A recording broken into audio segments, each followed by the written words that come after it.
여러분 안녕하십니까? 오늘 시편 강해 시작하도록 하겠습니다. 오늘 시편 11편 1절부터 읽겠습니다. 내가 여호와께 피하였거늘 너희가 내 영혼 들어 새같이 네 산으로 도망하라 하면 어쩌민고. 악인이 할을 당기고 살을 시위에 먹이며 마음이 바른 자를 어두운 데서 쏘려 하는도다. 터가 무너지면 의인이 무엇을 할꼬. 여호와께서 그 성전에 계시니 여호와의 보좌는 하늘에 있으며 그 눈이 인생을 통촉하시고 그 안목이 저희를 감찰하시는도다. 여기 말씀까지 읽었습니다. 지난 시간에 이어서 오늘은 신앙의 터에 대해서 말씀을 드리겠습니다. 지난 시간에 우리 신앙의 터는 바로 예수 그리스도가 되신다고 말씀을 드렸습니다. 베드로의 사례나 또 도마의 사례를 통해서 그들은 의심하고 또 주님을 부인하기도 했지만 예수님께서 베드로를 찾아오셨고 또 도마에게 나타나셔서 부활한 당신의 모습을 보여주셨습니다. 그래서 우리의 신앙의 터는 예수 그리스도가 분명한데 사도 바울은 예수 그리스도가 우리의 터라고만 말씀하지 않고 또 사도들과 선지자들의 터 위에 세우심을 입었다고 이야기를 하고 있습니다. 오늘 그 부분을 좀 여러분들과 말씀을 나누려고 합니다. 구약 어디를 읽어봐도 명확하게 천국과 지옥, 율법과 복음, 회개와 믿음이 나타나 있지 않습니다. 왜 그럴까요? 고린도전서 13장에 바울은 우리가 부분적으로 알고 부분적으로 애언하니 온전한 것이 올 때는 부분적으로 하던 것이 패하리라 라고 했습니다. 또 우리가 이제는 거울을 보는 것 같이 희미하나 그때는 얼굴과 얼굴을 대하여 볼 것이요 이제는 내가 부분적으로 하나 그때는 주께서 나를 아신 것 같이 내가 온전히 알리라 라고 고린도전서에서 말씀하고 계십니다. 자, 우리가 구약의 선지자, 심지어 모세도 율법을 알았지만 예수 그리스도를 계시하면서도 예수 그리스도의 십자가의 은혜에 대해서는 희미하게 알 수밖에 없었습니다. 다윗도 마찬가지입니다. 하나님은 구약의 한 선지자들에게 모든 것을 자세하고 명확하게 알려주시지 않았습니다. 그래서 부분적으로 알고 부분적으로 예언할 수밖에 없었던 것입니다. 다윗은 의인의 터에 대해서 시편에서 말하고 있습니다. 그 의인의 터가 여호와라고 말씀하고 있지만 그것도 희미한 것입니다. 바울은 그것을 정확하게 예수 그리스도라고 고린도서 3장 11절에 표현을 했고 또 에베소서 2장 20절에는 사도들과 선지자들의 터 위에 세우심을 입은 자라고 이야기를 했습니다. 신명기는 모세의 생애의 마지막 부분을 담고 있습니다. 모세의 마지막 연설이라고도 할 수가 있고 또 마지막 기록입니다. 그는 신명기를 통해서 율법을 자세하게 설명을 했고 신명기 18장에는 나와 같은 선지자 곧 예수 그리스도가 하나님께서 세워주실 것이라고 계시를 했고 신명기 30장에는 복음을 믿는 믿음을 구체적으로 설명해 주었습니다. 그렇지만 바울이 로마서 3장 20절에 말한 것처럼 율법으로는 죄를 깨달음이니라. 이제는 율법 외에 하나님의 한 의가 나타났으니 이런 정확한 표현을 어디에도 하지 않았습니다. 모세도 선지자고 직접 율법을 하나님께 받은 사람이었지만 그가 본 것은 부분적인 것이었고 그가 아는 것은 거울을 보는 것처럼 희미하게 아는 세계였습니다.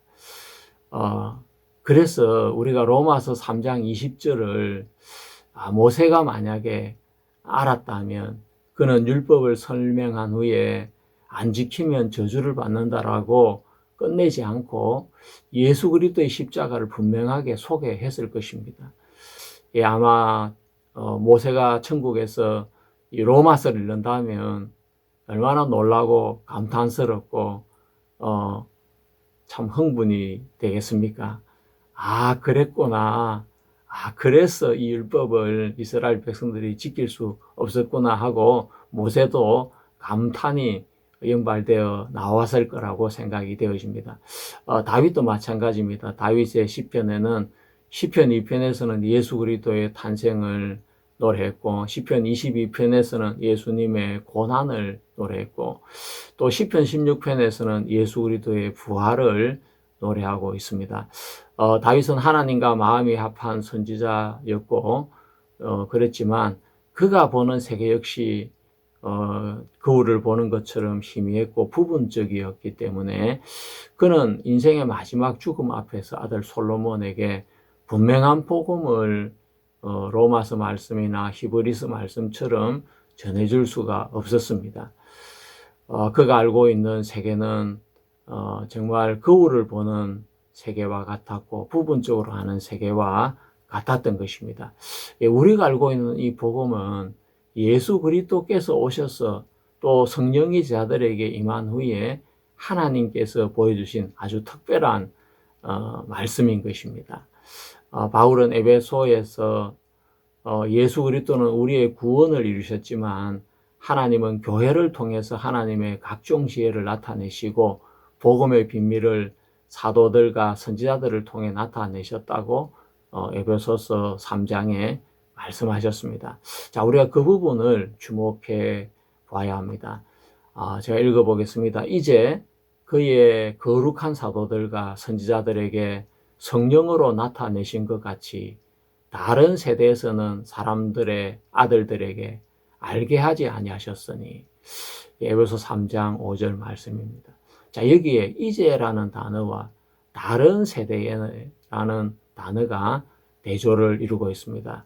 하나님은 이 복음을 다른 세대 사람들에게는 알게 하지 아니하셨다고 말씀하셨습니다.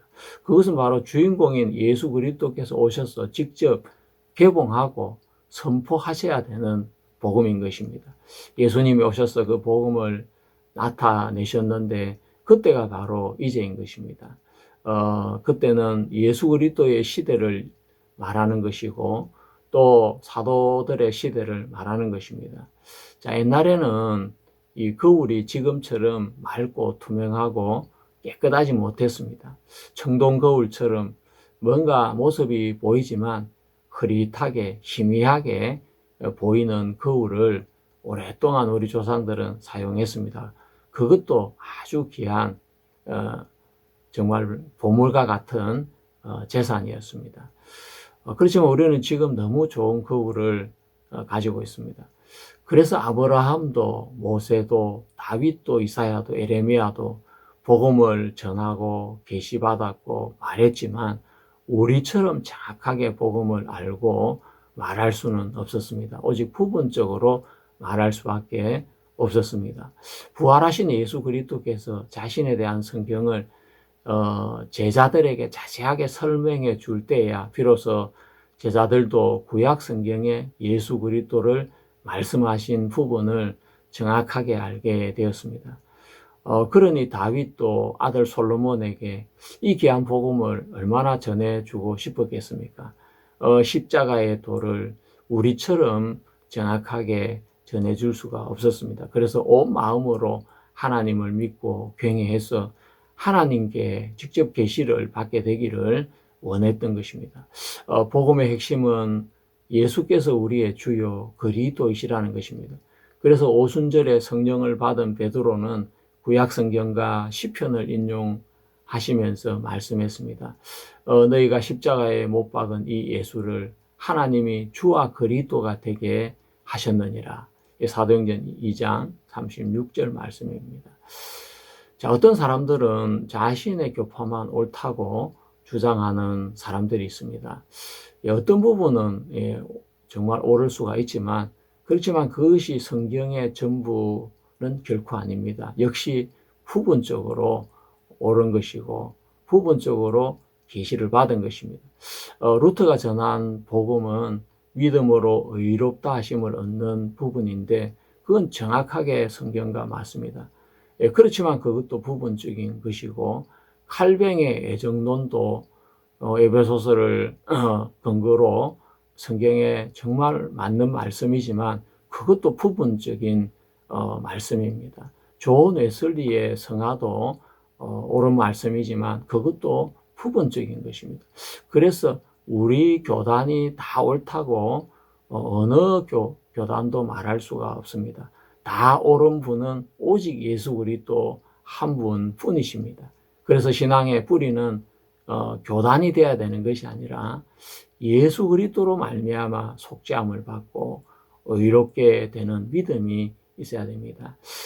이 복음을 드러낸 자들이 바로 사도 시대의 사도들과 선지자들입니다. 그래서 에베소서에서는 사도들과 선지자들의 터 위에 세우심을 입었다고 말씀하고 계신 것입니다. 로마서 성경이 아니면 그리스도의 몸으로 말미암아 율법에 대하여 죽임을 당하였으니 이는 다르니 곧 죽은 자 가운데 살아나신 이에게 가서 우리로 하나님을 위하여 열매가 맺히게 하려 하심이니라. 로마서 7장 4절 말씀. 이런 말씀을 모세가 듣게 된다면 얼마나 놀라고 얼마나 감탄하겠습니까? 모세나 에스라가 들으면 기절할 것 같은 이런 말씀들을 우리는 로마서를 통해 들을 수가 있고 읽을 수가 있습니다. 우리는 사도들이 성령의 계시를 통해 알게 된 이 교회의 비밀, 복음의 비밀을 알게 되고 믿게 된 것입니다. 그것은 바로 자동차 회사에서 새로운 자동차를 만들어 놓고 시험 평가를 하고 또 테스트를 하는 기간에는 일부 자동차 부분을 가리고 테스트를 치르게 되어집니다. 최종 차가 완성이 되었을 때 비로소 베일을 벗기고 차의 모습을 언론에 공개하고 광고를 통해서 홍보를 하듯이 하나님은 예수 그리스도가 오시기 전까지는 복음을 베일에 감추어 놓았다가 예수 그리스도께서 이 복음을 드러내신 후에 예수님이 직접 제자들에게 설명을 해 주셨고 또 성령께서 오셔서 계시해 주심으로 온전한 복음이 드러나게 된 것입니다. 그러니까 우리는 사도와 선지자들의 터 위에 세우심을 입은 자라는 표현이 바로 그들의 하나님의 은혜로 깨달은 복음의 터 위에 우리가 서 있다는 것입니다. 자, 그러면 우리가 사도와 선지자들의 터에 대한 종교개혁가들의 의견을 한번 들어보도록 하겠습니다. 야누스라는 분이 계신데 그분은 체코의 종교개혁가인데 로마 가톨릭에 대해서 그는 저항했습니다. 우리가 종교개혁이라고 말할 때는 중세 로마 가톨릭에 대한 개혁을 말하는 것인데 그 영향이 너무나 지대했고 또 유럽의 지형을 바꾸기에 충분했고 세상에 너무 큰 영향을 미쳤기 때문에 종교개혁이라고 말을 쓰게 됩니다. 6세기 이후부터 로마 교회가 권력과 부를 잡으면서 부패의 정상이 드러나기를 시작합니다. 10세기 로마 가톨릭 교회의 타락한 모습이 창부 정치라는 것으로 드러나게 됩니다. 문자 그대로 창녀의 정치를 뜻하는데 실제로 특정 여성들이 교황권을 좌지우지하던 시기를 지칭합니다. 여러분 시간 나시면 한번 검색해 보시면 나오는데 904년부터 935년 약 30년 동안 지속되는 이 시간에는 로마의 귀족 가문들의 권력 다툼이 아주 치열했고 교황직을 정치적 도구로 삼았던 때였습니다. 테아도라라는 여성과 그의 딸인 또 마로치아라는 여성은 교황을 선출하는데 큰 영향력을 행사했을 뿐 아니라 교황을 교체하거나 심지어 살해하는 데까지 관여를 하게 되었습니다. 세르지오 3세, 요한 10세, 또 레오 6세, 또 스테파나 7세, 요한 11세까지 30년 동안 교황권이 가장 큰 추락을 보인 시기였는데 교황직이 영적인 권위가 아닌 세속 권력의 도구로 전략을 한 대표적인 사례입니다. 권력이 모이게 되어지면 냄새를 맡고 온갖 더러운 것들이 달라붙게 되는 것입니다. 예, 이후에 클린이 수도원 개혁 운동이 10세기 후반에 일어나면서 교황권을 정하려는 시도가 이어졌는데, 그러다가 11세기에 또 하나의 엄청난 사건이 일어나는데 1077년에 일어난 이라는 사건입니다. 가노사의 분류. 예, 성직자 임명권을 둘러싸고 신성 로마 제국의 황제 하이니 4세와 교황 그레고리우스 7세가 갈등을 하게 되었습니다. 이 그레고리우스 7세가 황제를 파문을 하게 되는데, 귀족들이 등을 돌리면서 새로운 황제를 세워야 된다는 움직임이 생기게 됩니다. 결국 위기를 느낀 하이니 4세는 한겨울 알프스를 넘어 이탈리아 카노사 성으로 가서 그 교황 앞에 맨발로 눈밭에 서서 사흘 동안 참회를 했고, 결국 교황이 파문을 철회하게 됩니다. 교황권이 이렇게 막강해지니까 황제와의 갈등은 크게 도달하게 되어지고 결국 많은 문제들이 일어나게 되었습니다. 대표적인 로마 가톨릭 국가인 프랑스가 세력이 커지면서 프랑스 출신의 추기경이 교황으로 선출이 되었습니다. 그러자 교황청을 프랑스의 아비놉으로 70년간 옮기게 되어지는데, 이를 아비놉 유수라고 이야기합니다. 교황청이 원래 로마에 있었다가 프랑스 아비놉으로 가게 되었고, 그 후에 다시 로마로 돌아갔지만 프랑스와 이탈리아는 또 자기들의 추기경을 교황으로 선출해서 세우게 됩니다. 그래서 1417년에는 로마 가톨릭의 교황이 3명이 되는 시대가 있었습니다. 그러니 이런 모습을 바라보는 로마 가톨릭의 사제들은 정말 그 교회를 믿을 수 없고 교회를 향해 비판적인 시각을 가질 수밖에 없으며 종교개혁의 기운이 일어날 수밖에 없었던 것입니다. 예, 그 즈음에 영국에서는 존 위클리프가 교황권에 반발하는 그런 움직임을 보였고, 또 그 영향을 받은 야누스는 체코 출신의 신학자이자 설교자로 존 위클리프의 영향을 받아서 성경을 신앙의 유일한 근위로 강조하면서 교황과 성직자들의 부패를 비판했습니다. 그는 1415년에 콘스탄츠 공회에서 하행을 당했지만 그의 사상은 후스파 운동으로 이어졌고, 또 후에 루터나 칼뱅의 등 종교개혁자들에게 큰 영향을 주게 되었습니다. 자, 야누스는 어떻게 어떤 말씀을 근거로 교황청과 대립하게 되었을까요? 자, 이 후스의 말을 들어보면, 후스는 교황을 교회의 머리요, 반석이요, 열쇠를 가진 건세자로 삼은 로마 가톨릭의 모순을 비판하면서 오직 그리스도만이 교회의 머리요, 반석이요, 근이라고 주장을 합니다. 예, 정말 옳은 말씀이죠. 교회에 대한 분명하고 정확한 메시지는 야누스의 저서인 교회에 나타나 있습니다.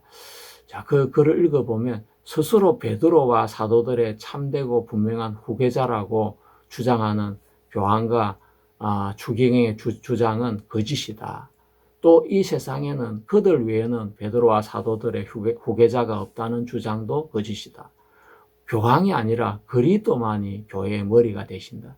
그리고 추기경들이 아니라 모든 그리스도의 신실한 백성들이 교회의 몸이 된다. 타락한 교황은 결코 거룩한 교회의 머리가 될 수 없으며 물론 그 지체도 될 수 없다.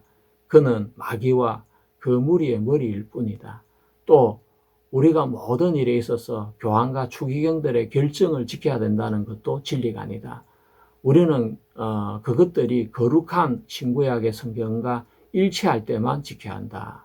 자, 이렇게 말씀을 하면서 그는 마태복음 16장에 나오는 예수 그리스도께서 이 반석 위에 내 교회를 세우리라고 말씀하신 그 반석은 베드로가 아니라 예수 그리스도시라고 말씀을 했습니다. 예, 참 옳은 말씀입니다. 자, 우리가 여기서 생각을 해봐야 될 것이 있습니다. 정말 사도 바울이 12제자의 수에 들지 못한 사도라는 걸 여러분 알고 계실 것입니다. 가룟 유다가 12사도 가운데 있다가 예수님을 팔고 자계를 하게 되었는데 예루살렘 교회에서 사도들이 모여서 마띠아를 사도로 선출하게 되어집니다. 하지만 사도 바울은 부활하신 예수 그리스도를 다메섹 도상에서 만나게 되고 그는 직접 예수 그리스도의 부르심을 잊게 되어집니다. 그래서 바울은 자신의 서신 대부분에 자신이 예수 그리스도의 부르심을 받은 사도인 것을 기록을 하고 있습니다. 자, 읽어보면 로마서 1장 1절에 예수 그리스도의 종 바울은 사도로 부르심을 받아 하나님의 복음을 위하여 택정함을 입었으니, 또 고린도전서 1장 1절에 하나님의 뜻을 따라 그리스도 예수의 사도로 부르심을 받은 바울과 행제 소스대는 갈라디아서 1장 1절 사람들에게서 난 것도 아니요 사람으로 말미암은 것도 아니요 오직 예수 그리스도와 및 죽은 자 가운데서 그리스도를 살리신 하나님 아버지로 말미암아 사도된 바울은, 자, 바울은 서신서 가장 서두에 자기가 하나님으로 말미암아 예수 그리스도의 종 사도로 부름을 받았다고 이렇게 기록을 하고 있습니다.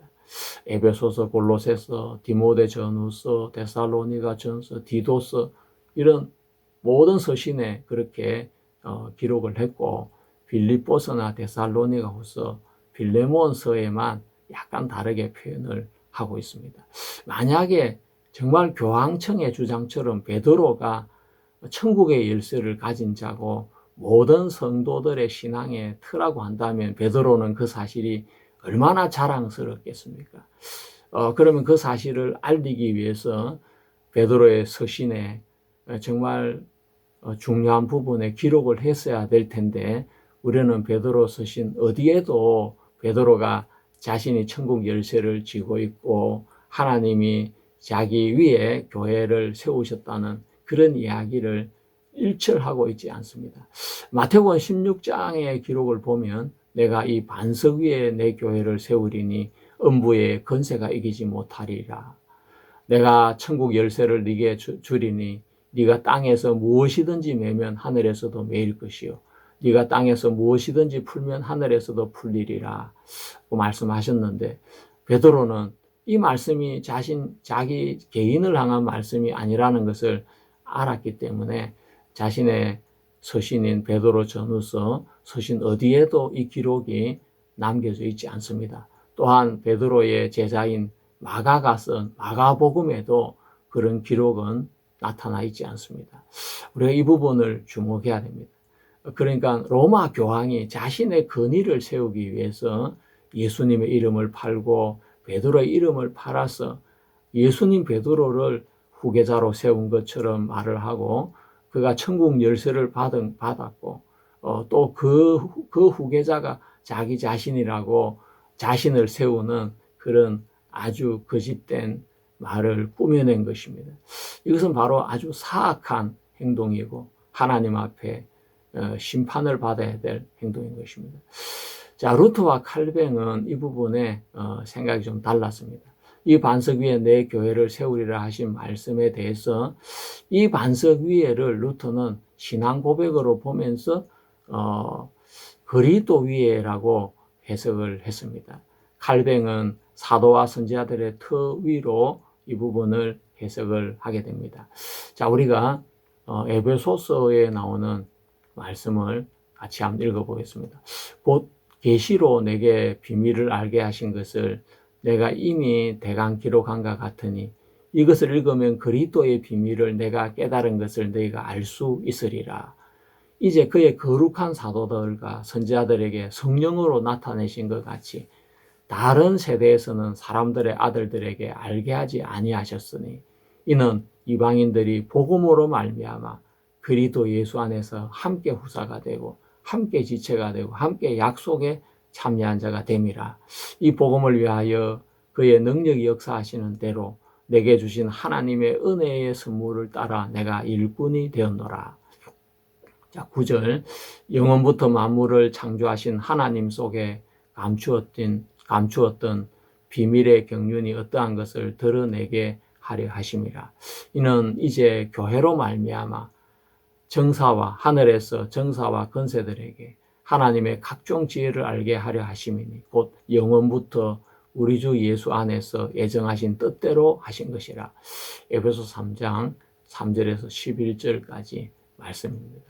결국 복음은 사도들과 선지자들에게 성령으로 나타내신 것인데, 다른 세대는 어떤 사람들에게도 그런 계시를 하나님이 주시지 않았다고 했습니다.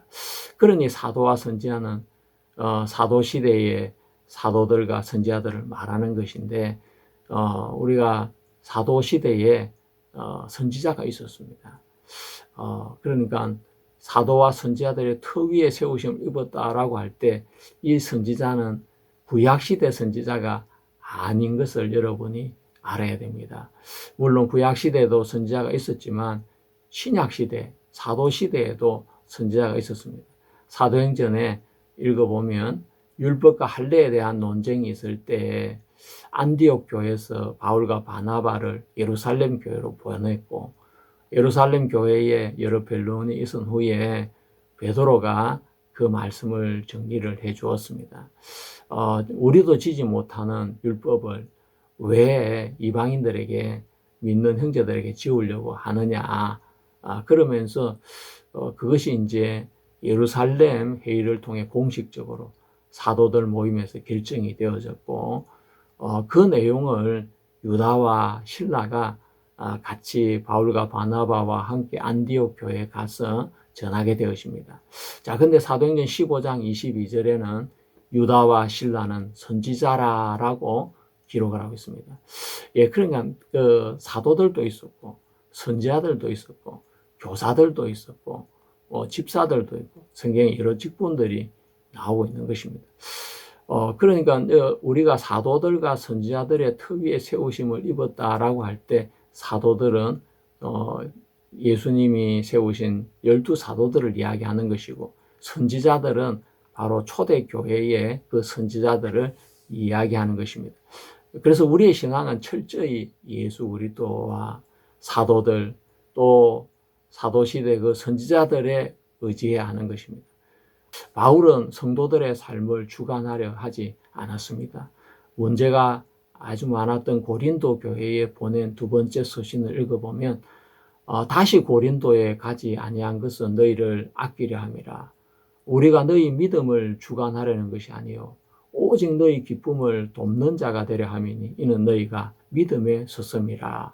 고린도후서 1장 23절 4절에 말씀하고 있습니다.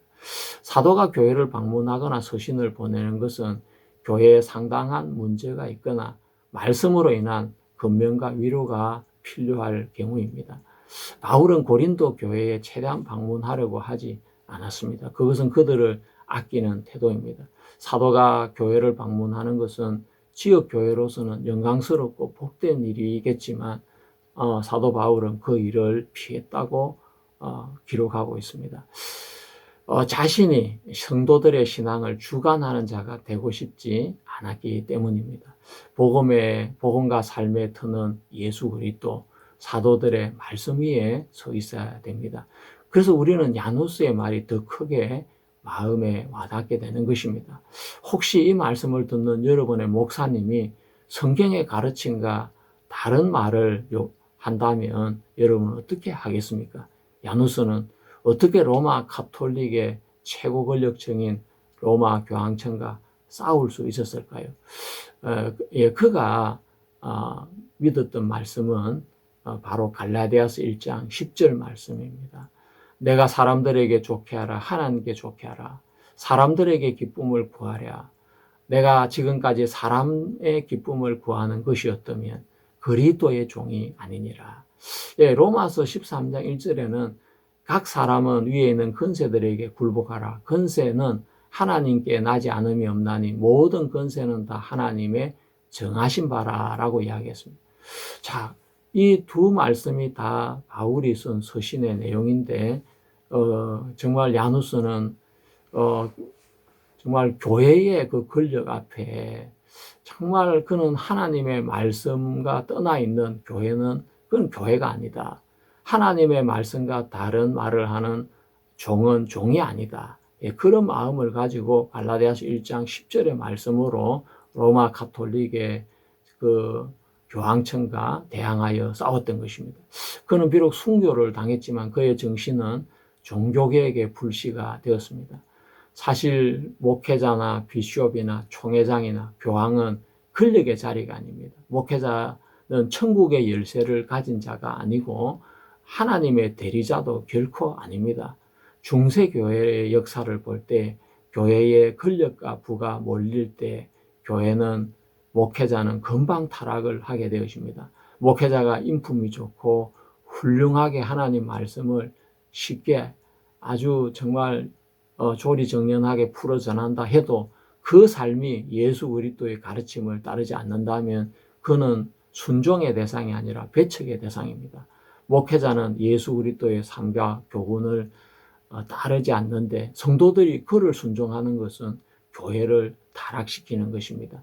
예수 그리스도가 우리의 터이고 사도와 선지자들이 우리의 신앙의 터가 되어야 하는 것은 아무리 강조를 해도 지나치지 않습니다. 그래서 목회자들은 사도와 선지자가 아니기에 아무리 성경을 잘 풀어줘도 인품이 좋아도 성도들을 자애롭게 돌보고 개인적으로 은혜를 입는 일이 있어도 그들의 말과 삶이 천사의 말과 같다 할지라도 그들의 삶과 말과 삶이 사도들과 같은지 예수 그리스도의 가르침을 따르고 있는지를 주목해야 됩니다. 그래서 목회자가 천사의 말을 해도 그들의 자신의 욕망을 쫓는다면 분명히 그들은 사단의 종일 것입니다. 말씀과 삶이 다른 종은 가감하게 거부해야 됩니다. 창세기 1장에는 7번 하나님 보시기에 좋았더라는 말씀이 나오고 마태복음 23장에는 7번 하가 있을진저라는 말씀이 나옵니다. 무엇이 그렇게 예수 그리스도의 마음을 분노하게 만들었겠습니까? 그것은 당시 바로 종교 지도자인 서기관과 바리새인들이었습니다. 지도자의 타락은 천국 문을 닫고 자신도 들어가지 않고 다른 사람도 들어가지 못하게 막는 것과 같은 것입니다. 예수 그리스도는 바리새인과 서기관들의 행동을 주목하라고 했습니다. 왜? 그들은 말과 삶이 완전히 다른 사람들인 것입니다. 다른 사람에게는 무거운 짐을 지우면서도 자신은 손가락 하나 움직이지 않는 자들이 바리새인과 서기관들입니다. 말과 삶이 다른 인도자는 순종의 대상이 아니라 저주의 대상인 것입니다. 마치겠습니다. 안녕히 계십시오. 수고하셨습니다.